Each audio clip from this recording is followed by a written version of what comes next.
இது ஒரு என்ன விலை ஒரு கப்பு? இது வந்து 1/2 கிலோ பேக்கெட் வந்து 120 ரூபான்னு. இந்த கப்பு என்ன விலை? இந்த கப்பில் இன்னும் நாங்கள் பேக் பண்ணலன்னா அது அண்ணாங்க வந்ததுனால. இது 1/2 கிலோ வருமா 1 கிலோ வருமா? 1/2 கிலோ வராதுங்கண்ணா, ஒரு 400 கிராம் வரும். 400 கிராம் வரும். தம்பி ஏய் இந்தா இது ஒன்று வாங்கு, இந்த இதெல்லாம் பிடிச்சிக்கோ. மூடுறதுக்கு இல்லையே ஆனால் அதை நாங்கள் பேக் பண்ணி தரோம். இதெல்லாம் பேக் பண்ணி தான் மூடி கொடு, ரெண்டையும் மூடி கொடு. இது 2 இருந்தா போதும். இதுல ஒண்ணு பேக் பண்றேன். இது பேக் பண்ணிருக்கு. இது எவ்வளவு ஆகுது? வாங்கிக்கிறேன். இல்ல இல்ல என்ன விலையாகுது? 240 ரூபா. 240 ரூபா ஆகுது. கொடு. அது 1 கிலோ என்ன விலைமா? அது எவ்வளவு? அது ஒரு கப்பு? ஆனா ஒரு கப்பு வந்துட்டு 120 ரூபா வரும். 120 ரூபா வரும். 1000 ரூபா கொடுக்கணும். இதெல்லாம் போட்டு கொடுமா, அதை கூட போதும். இதெல்லாம் ஒண்ணு போதும் உங்களுக்கு.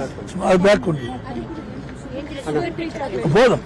அண்ணா இந்த சாக்லேட் வந்து எல்லாரோட வீட்டில் இருந்தும் கொஞ்சம் கொஞ்சமாக ரெடி பண்ணி கொண்டு வந்து கொடுத்துருக்காங்கண்ணா. இது அன்போட அண்ணாங்க நீங்கள் வாங்கிக்கணுன்றது எங்களுடைய கோரிக்கை. சரி போடுங்க அண்ணா. அது மட்டும் எத்தனை வரும்? அண்ணா இது ஒரு 1 கிலோ வருங்கண்ணா. 1 கிலோ என்ன விலை வருது? அது ஒரு 600 ரூபா வருங்க. இந்தாப்பா ஒரு 1000 ரூபா கொடு. இல்லை நீங்கள் கஷ்டப்பட்டு சம்பாதிச்சிருந்தா சரி எல்லாம் சும்மா உங்களுக்கு பொருள் எங்கிருந்து வந்து போகும்? நீங்க எல்லாம் மத்திக்கிட்டு வாங்கி தானே அதை பண்ணி ஆகணும். ஆமாங்கண்ணா. ரா மெட்டீரியல் வாங்கி தானே அதை உற்பத்தி ஆமாங்க, ரா மெட்டீரியல் வாங்கி தான் பண்ணுறோங்கண்ணா. ஆனால் மத்திய அரசு வந்து 18% இருந்து எங்களுடைய 5% பண்ணியிருக்காங்கண்ணா.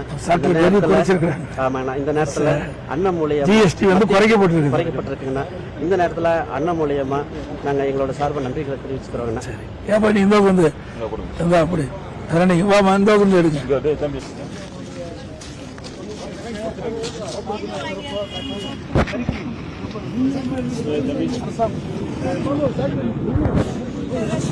இது வந்து கடன் உதவி செய்வதற்குண்டான முயற்சியை நாங்கள் மேற்கொள்ளோம்.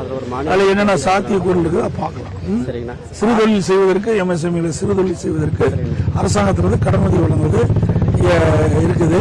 அதன் அடிப்படையில் நீங்கள் எத்தனை பேர் நீங்கள் இந்த தொழில் ஈடுபட்டிருக்கீங்க என்பதெல்லாம் அரசாங்கம் வந்த பிறகு உங்களை நாடி உங்களோட பேச்சுவார்த்தை நடத்தி சம்பந்தப்பட்ட துறை அதிகாரிகள் உங்களுக்கு தேவையான இந்த தொழில் தேவையான நிதி கிடைப்பதற்கு கடன் கிடைப்பதற்கு நாங்கள் வழிவகை செய்யறோம்.